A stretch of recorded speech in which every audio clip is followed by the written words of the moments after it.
एक दिन काली कवि चिंकी चिड़िया के घर आई और मिट्ठू को देखती है और आंसू बहाने लगती है। मेरा बच्चा कितना बड़ा हो गया है, मैंने तुम्हें बहुत ढूंढा मेरे बेटे। उसके रोने की आवाज सुनकर सारे पक्षी जमा हो गए और चिंकी बोली, कौन हो तुम और मेरे मिट्ठू को अपना बच्चा क्यों कह रही हो? कुछ दिन पहले बाढ़ में मेरा अंडा गिरकर नदी में बह गया था, तब से मैं इसे अंडे को खोज रही थी। तुम्हें जो अंडा मिला था वह मेरा अंडा है। मैं मिट्ठू की असली माँ हूँ, इसे मुझे दे दो। नहीं, अब ये मेरा बच्चा है, मैं इसकी माँ हूँ।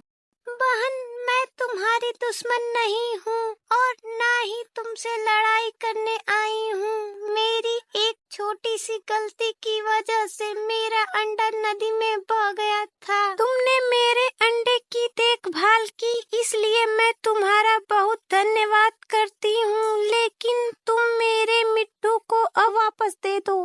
नहीं, यही मेरी असली माँ है, मैं इन्हें छोड़कर कहीं नहीं जाऊंगा। फिर सभी पक्षी मिलकर इस समस्या का हल ढूंढने लगे और मिट्ठू चिंकी से चिपक कर खड़ा था और अपनी असली माँ को देख भी नहीं रहा था। चिंकी बहन, हम तुम्हारी भावना का कदर करते हैं, लेकिन मिट्ठू को अपनी असली माँ के पास जाना ही होगा, उस पर उसका पहला हक है। ये सुनकर चिंकी चिड़िया के आंखों में आंसू आ गए और मिट्ठू भी उसे छोड़कर जाने के लिए तैयार नहीं था, लेकिन जंगल के पक्षियों के कहने पर उसे अपनी असली माँ के पास जाना ही पड़ेगा। चिंकी अपने मिट्ठू को जाते हुए देखकर आंसू बहा रही थी। मिट्ठू भी उदास था, लेकिन वह मजबूर था। कुछ ही देर में वह दोनों जंगल से काफी दूर दूसरे जंगल में आ गए थे। इस तरफ चिंकी बहुत उदास थी, लेकिन अचानक से उसे कुछ याद आया।